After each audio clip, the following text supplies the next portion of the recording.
Hey everyone, welcome you all. जो अभी हमारा करेंटली चैप्टर चल रहा है वो है respiration in plants, class 11th biology, जो कि बॉटनी का सेक्शन है। और इससे पहले जो है हमने फोटोसिंथेसिस इन हायर प्लांट जो है उसको अच्छे से कवर कर लिया है, तो आप उसको देख सकते हैं ठीक है चैनल पे।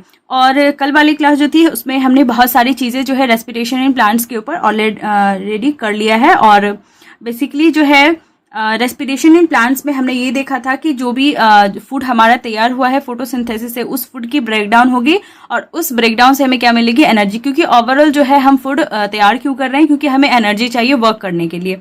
ठीक है, तो मतलब बेसिकली वर्क यानी कि डेली लाइफ एक्टिविटीज़ और प्लांट की बात कर रहे हैं, तो यहाँ पे एब्जॉर्प्शन, ट्रांसपोर्ट, मूवमेंट, रिप्रोडक्शन और ब्रीदिंग, ये सब चीज़ें हमें देखने को मिलती है। मतलब ब्रीदिंग वगैरह यहाँ पे भी देखने को मिलेगी प्लांट्स के केस में। ठीक है, तो ग्रीन प्लांट्स और साइनोबैक्टीरिया जो है वो प्रिपेयर करते हैं अपना खुद का फोटोसिंथेसिस करते हैं। उसके बाद सेलुलर रेस्पिरेशन टॉपिक जो है उसको मैंने करवाया था।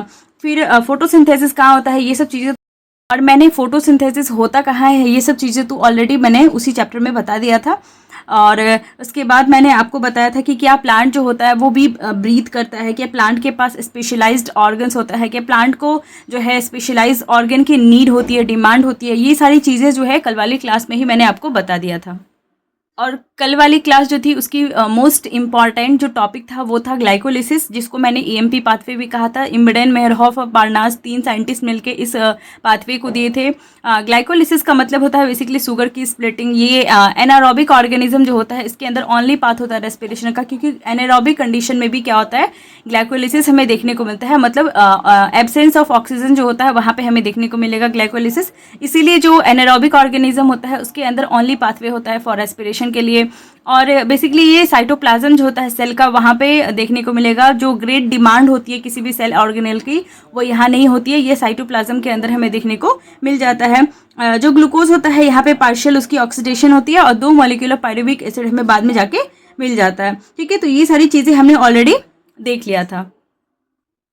और इसके बाद जो है मैंने आपको सारी की सारी प्रोसेसेस बताई थी, जिसमें सबसे पहले ग्लूकोज, फिर उसके बाद ग्लूकोज से ग्लूकोज 6 फॉस्फेट बना, फिर fructose 6 phosphate, fructose 1,6 bis phosphate. उसके बाद पीजीएल डाई है, पीजीएल कन्वर्ट होता है 1,3 बीपीजीएल में।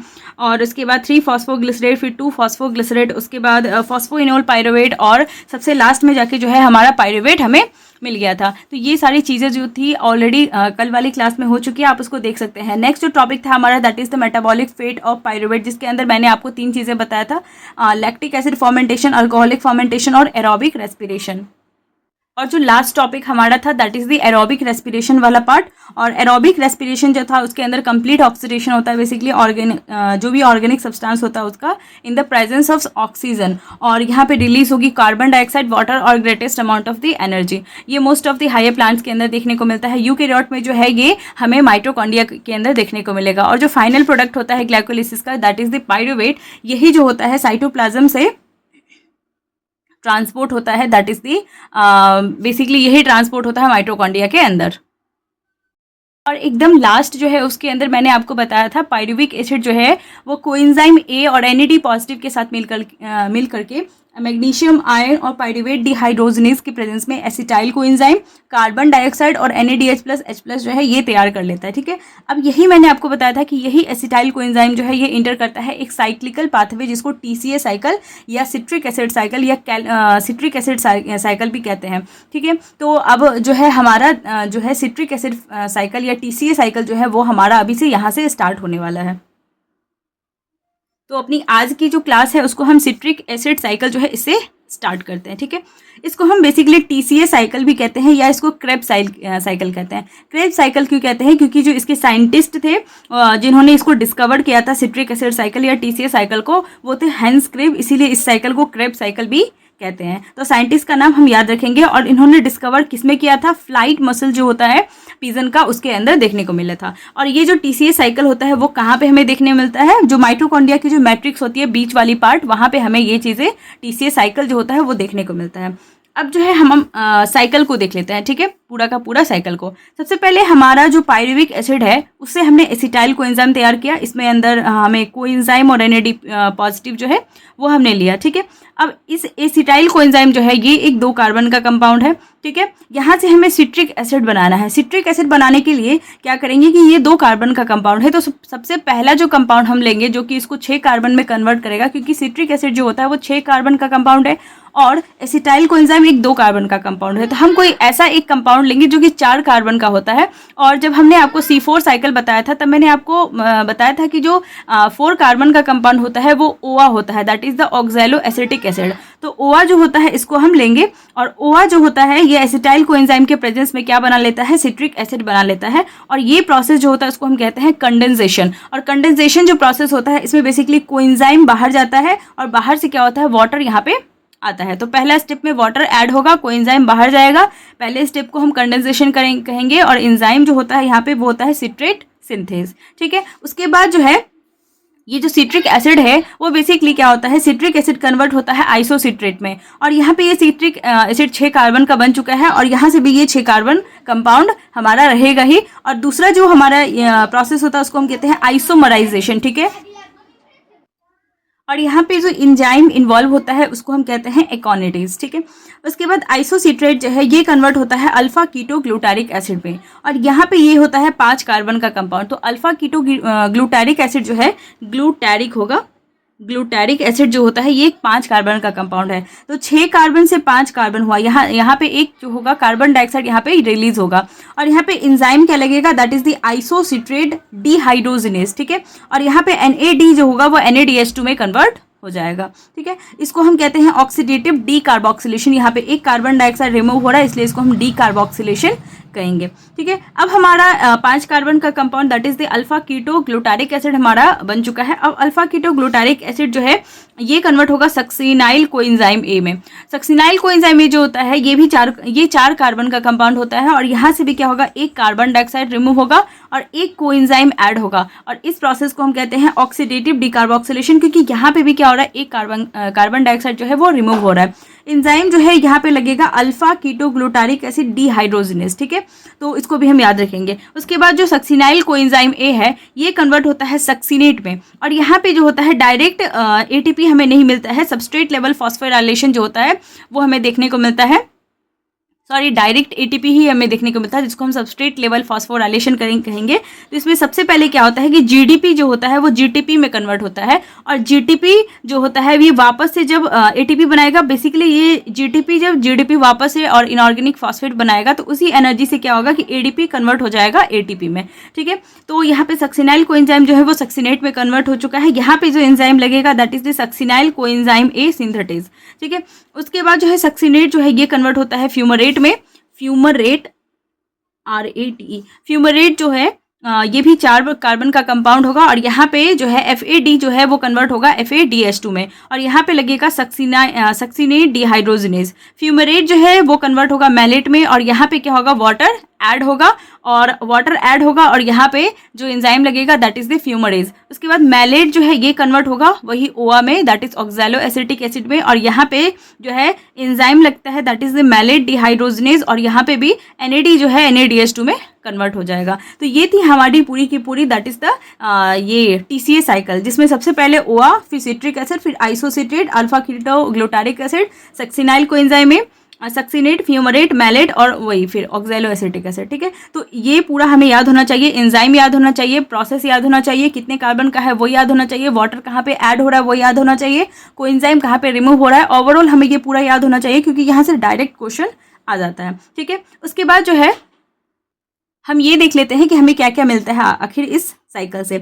एक क्रेब्स साइकिल जो है उससे हमें क्या क्या मिलेगा, सबसे पहले एक ATP और एक FADH2 यहाँ पे इन्वॉल्व होता है, ठीक है।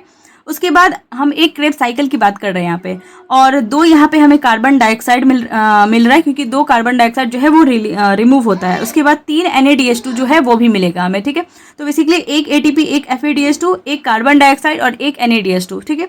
और एक NADH2 जो है उससे हमें पता है कि हमें 3 ATP मिलता है। तो यहाँ पे जो है 3 NADH2 है तो टोटल कितना होगा, 9 ATP हमें बाद में जाके मिल जाएगा। एक FADH2 जो है यहाँ से 2 ATP हमें मिलेगा और एक एटीपी ऑलरेडी हमारा है, दैट इज दी जो सबस्ट्रेट डबल फॉस्फोराइलेशन से मिला है वो डायरेक्ट एटीपी एक है, उसके बाद 2 एटीपी यहाँ और यहाँ पे 9 एटीपी, तो ये टोटल हो जाता है दैट इज दी 12 एटीपी। ठीक है, अब हम जो है वो एक ग्लूकोज जो है मॉलिक्यूल, उसके लिए हम देख लेते हैं हमारा एटीपी का कैलकुलेशन। तो ग्लाइकोलिसिस से अगर हम स्टार्ट करें तो ग्लाइकोलिसिस में हमारे पास क्या था, 2 एटीपी और 2 NADH प्लस H प्लस मिला। ठीक है, तो 2 एटीपी ये डायरेक्ट, 2 NADH का मतलब है 2 × 3, क्योंकि एक NADH जो है वो हमें 3 एटीपी देता है, तो यहाँ पे 2 NADH है तो 6 एटीपी होगा, तो ये 6 और ये 2 8 एटीपी। ठीक है, इसके बाद दूसरा हमारा था that is the link reaction. जो लिंक रिएक्शन जो है ये हमारा 2 NADH प्लस H प्लस दे रहा था, 2 NADH का मतलब है 6 एटीपी। उसके बाद जो है तीसरा प्रोसेस हमारा क्रेब्स साइकिल, जो अभी अभी हमने पढ़ा, जिसको TCA साइकिल भी कहते हैं। यहाँ से हमें 6 NADH मिलेगा, 6 NADH H प्लस जो है ये हमें 18 एटीपी देगा।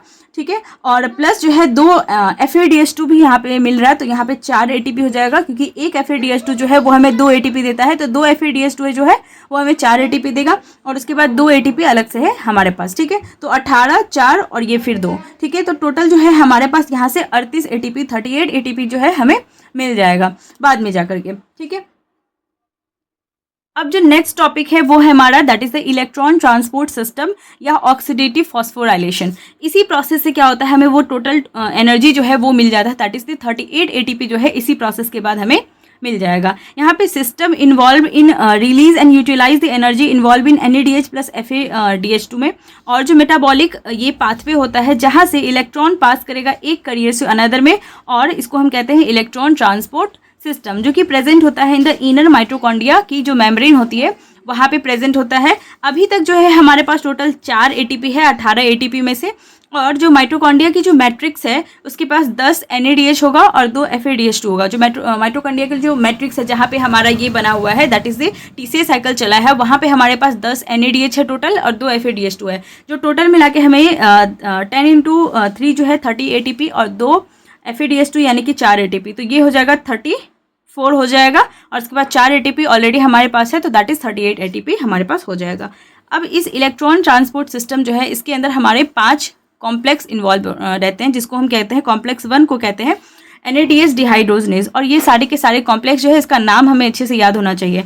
कॉम्प्लेक्स 1 जो है वो है NADH डिहाइड्रोजनेज, दूसरा जो है कॉम्प्लेक्स वो है हमारा दैट इज FADH2 या सक्सिनेट डिहाइड्रोजनेज कॉम्प्लेक्स, तीसरा जो है हमारा complex that is the cytochrome BC1 complex, उसके बाद जो फोर्थ कॉम्प्लेक्स है that is the cytochrome C oxidase या साइटोक्रोम A3 कॉम्प्लेक्स, और फिफ्थ कॉम्प्लेक्स जो है उसको हम कहते हैं ATP सिंथेस या FOF1 पार्टिकल। ठीक है, तो ये सारी पांचों की पांचों कॉम्प्लेक्स हमें अच्छे से याद होना चाहिए, तभी हम इस इलेक्ट्रॉन ट्रांसपोर्ट सिस्टम जो है इसको हम समझ पाएंगे और इसके क्वेश्चन लगा पाएंगे। तो अब जो ये इलेक्ट्रॉन ट्रांसपोर्ट सिस्टम है ये बेसिकली कहाँ पे होता है, इनर माइटोकॉन्ड्रियल जो मेम्ब्रेन होता है वहाँ पे। अब सबसे पहले हम देख लेते हैं ये हमारा दैट इज, मान लेते हैं कि हमारी ये माइटोकॉन्ड्रिया है, ठीक है, इसकी आउटर पार्ट और ये इसकी इनर पार्ट, और इनर पार्ट पे ये सारी इसकी क्रिस्टी। ठीक है, ये वाली जो उभार दिख रही है ये क्या है, क्रिस्टी है। ठीक है, अब ये इसकी आउटर मेम्ब्रेन हो गई, ये वाली इसकी इनर मेम्ब्रेन हो गई, और ये बीच में जो स्पेस है इसको कहते हैं इंटर मेम्ब्रेन स्पेस। ठीक है, ये समझ में आ गया होगा आपको। सबसे पहले ये बाहर वाला क्या है, आउटर मेम्ब्रेन, इसके बाद ये वाली जहाँ पे क्रिस्टी है ये वाली क्रिस्टी जो है ये वाली स्पेस जो होती है इसको कहते हैं हम that is the inner membrane, और इस दोनों के बीच की जो स्पेस होगी वो इंटर मेम्ब्रेन स्पेस होगी, और ये वाली पार्ट जो होगी क्या होगी, दैट इज द मैट्रिक्स होगी। ठीक है, तो ये वाला पॉइंट समझना जरूरी है। अब देखो ये जो आउटर मेम्ब्रेन है माइटोकॉन्ड्रिया की ये वाली, ये हमने इसको बाहर बनाया। ठीक है, उसके बाद जो इंटर मेम्ब्रेन स्पेस है उसके बाद आएगा यहाँ पे ये इंटर मेम्ब्रेन स्पेस, उसके बाद जो इनर माइटोकॉन्ड्रियल मेम्ब्रेन है वो यहाँ पे है इनर मेम्ब्रेन, उसके बाद जो है अंदर वाला मैट्रिक्स वो यहाँ पे है। ठीक है, तो ये चारों का चारों यहाँ पे दे रखा है। ठीक, अब जो भी हमारा जो कॉम्प्लेक्स है वो कहाँ पे प्रेजेंट है, वो हमारा इनर मेम्ब्रेन जो होता है माइटोकॉन्ड्रिया की वहाँ पे प्रेजेंट है सारे के सारे कॉम्प्लेक्स, तो हम कॉम्प्लेक्स वहीं पे बनाएंगे। तो टोटल 5 कॉम्प्लेक्स हमने यहाँ पे बना रखा है। ठीक है, आप इसको यहाँ पे देखिए, टोटल 5 कॉम्प्लेक्स हमने यहाँ पे बना रखा है। अब एक एक करके हम यहाँ पे समझते हैं। ठीक है, तो सबसे पहले कॉम्प्लेक्स 1 जो है दैट इज NADH डिहाइड्रोजनेज। यहाँ पे क्या होगा, NADH H+ जो है ये कन्वर्ट होगा NADH में, और यहाँ से जो है इलेक्ट्रॉन जाएगा FMN के पास। FMN जो है यहाँ से इलेक्ट्रॉन जो है वो FES के पास जाएगा और FES जो होता है ये इलेक्ट्रॉन जो है यहाँ भेजेगा। अब कहाँ भेजेगा ये मैं आपको बताती हूँ पहले। तो ये कॉम्प्लेक्स 1 ये काम किया है और यहाँ पे इलेक्ट्रॉन तो ये इधर ट्रांसपोर्ट किया, लेकिन प्रोटॉन जो है ये इधर इंटर मेम्ब्रेन स्पेस जो है यहाँ पे इधर ये ट्रांसपोर्ट करेगा। ठीक है, तो प्रोटॉन इधर भेजेगा लेकिन इलेक्ट्रॉन इधर गया। उसके बाद जो है यहाँ पे जो कॉम्प्लेक्स 3 की बात कर ले, कॉम्प्लेक्स 3 पे आ जाते हैं, that is cytochrome BC1 complex है। तो यहाँ पे जो है FADH2 जो है ये FAD पॉजिटिव में जो है कन्वर्ट हो रहा है यहाँ पे, और ये इलेक्ट्रॉन ट्रांसपोर्ट कर रहा है FAD को। FAD जो है इलेक्ट्रॉन ट्रांसपोर्ट करेगा दैट इज FES को, और FES जो है ये जो है ट्रांसपोर्ट करेगा एक इलेक्ट्रॉन कैरियर को जिसका नाम है UB क्यूनॉन जो है यहाँ पे भी ये UB क्यूनॉन UQ जो है UQH2 में कन्वर्ट होगा और यही जो है इलेक्ट्रॉन की ट्रांसपोर्ट करेगी। और ये कॉम्प्लेक्स 3 है और ये कॉम्प्लेक्स 2 है। ठीक है, ये कॉम्प्लेक्स 1 है, कंफ्यूज नहीं होंगे, ये कॉम्प्लेक्स 2 है और बीच में कॉम्प्लेक्स 3 है। तो यहाँ पे ये UQ जो है ये UQH2 में कन्वर्ट होगा और ये UQH2 जो है ये इलेक्ट्रॉन जो है वो ट्रांसपोर्ट करेगा यहाँ पे कॉम्प्लेक्स 3 जो होता है उसमें। और ये जो FES यहाँ पे है ये जो है इलेक्ट्रॉन ट्रांसपोर्ट करेगा वही UQ को, UB क्यूनॉन को, और ये कन्वर्ट होगा UQH2 में और फिर ये जो है इलेक्ट्रॉन ट्रांसपोर्ट करेगा दैट इज साइटोक्रोम B को। ठीक है, साइटोक्रोम B जो है ये दोनों मिलके इसको इलेक्ट्रॉन ट्रांसपोर्ट करता है। मतलब इधर कॉम्प्लेक्स 3 का भी और कॉम्प्लेक्स 2 का भी और कॉम्प्लेक्स 1 का भी, यहाँ पे दोनों इलेक्ट्रॉन आता है ये कॉम्प्लेक्स 3 के पास। कॉम्प्लेक्स 3 जो है यहाँ पे इसके पास है साइटोक्रोम B, FES और साइटोक्रोम C1। जो साइटोक्रोम C1 है ये जो है यहाँ से जाता है ये साइटोक्रोम C के पास। एक कॉम्प्लेक्स होता है जो कि यहाँ पे प्रेजेंट होता है साइटोक्रोम C से साइटोक्रोम C तक, जो कि इसके पास होता है। कॉम्प्लेक्स 4 जो है हमारा इसके पास भी होता है साइटोक्रोम C, और यहाँ से साइटोक्रोम C से साइटोक्रोम C तक जो है इलेक्ट्रॉन ट्रांसपोर्ट डायरेक्टली यहाँ से हो जाता है। तो ये वाला इलेक्ट्रॉन जो है यहाँ तक आया, उसके बाद डायरेक्टली इलेक्ट्रॉन साइटोक्रोम C तक आ गया। अब जो है यहाँ पे हमारा यहाँ पे प्रोटॉन एक्यूमुलेट हो गया, यहाँ पे इंटर मेम्ब्रेन स्पेस जो है यहाँ पे प्रोटॉन एक्यूमुलेट यहाँ पे हो रहा है। अब हम आ जाते हैं कॉम्प्लेक्स 4 के पास। यहाँ पे साइटोक्रोम C जो है ये देता है electron that is copper A को। कॉपर A जो है ये देता है साइटोक्रोम A को, साइटोक्रोम A साइटोक्रोम A3 को, और साइटोक्रोम A3 जो है साइटोक्रोम कॉपर B को देता है। ये कॉपर B जो है ये क्या करता है, यहाँ पे हमें वाटर देखने को मिलेगा। कैसे, यहाँ पे हाफ ऑक्सीजन उसके बाद 2 इलेक्ट्रॉन और प्रोटॉन जो है ये मैट्रिक्स के अंदर प्रेजेंट होता है, तो उससे ये प्रोटॉन लेता है और फिर यहाँ पे ये वाटर मॉलिक्यूल यहाँ पे क्रिएट करता है, बना देता है। ठीक है, तो वाटर मॉलिक्यूल यहाँ पे हमें देखने को मिलेगा, वाटर कॉम्प्लेक्स हमारा 4th जो कॉम्प्लेक्स है वहाँ पे। इसके बाद जो है हमारा जो 5th कॉम्प्लेक्स है इसको हम कहते हैं ATP सिंथेज, क्योंकि यहाँ पे क्या हो रहा है, अब देखो यहाँ पे प्रोटॉन जो है यहाँ से जो भी इलेक्ट्रॉन है वो तो ट्रांसपोर्ट हो रहा है, लेकिन प्रोटॉन जो है इस इंटर मेम्ब्रेन स्पेस में जाके इकट्ठा हो रहा है। तो यहाँ पे ज़्यादा से ज़्यादा प्रोटॉन एक्यूमुलेट हो रहा है, और यहाँ पे जो है यहाँ से हम क्या ले रहे हैं, यहाँ से हम प्रोटॉन ले रहे हैं, मैट्रिक्स से ले रहे हैं। तो यहाँ पे प्रोटॉन क्या हो रहा है, लेस प्रोटॉन हो रहा है इस तरफ मैट्रिक्स के अंदर, और यहाँ पे प्रोटॉन जो है वो बढ़ता जा रहा है। तो यहाँ पे इसकी वजह से क्या होता है, एक जो प्रोटीन ATP सिंथेज जो है एक कॉम्प्लेक्स तैयार हो जाता है जिसको FOF1 पार्टिकल भी कहते हैं, जिसमें ये होता है इसका FO पार्ट और ये होता है इसका F1 पार्ट। ठीक है, ये वाला पूरा है that is the FO part और ये होता है इसका F1 पार्ट, जो कि हमने केमी ऑस्मोटिक हाइपोथेसिस जो है जब हमने फोटोसिंथेसिस पढ़ा था वहाँ पे भी हमने देखा था। प्रोटॉन पंप होता है बेसिकली, जो कि प्रोटॉन का पंप करेगा। अब यहाँ से क्या होगा कि यहाँ पे ज़्यादा प्रोटॉन है तो यहाँ से प्रोटॉन पंप होगा, और यहाँ से फिर क्या होगा, ADP और इनऑर्गेनिक फॉस्फेट के प्रेजेंस में ये क्या होगा, ATP हमें मिल जाएगा। तो ये 5th कॉम्प्लेक्स जो होता है वहाँ पे हमें देखने को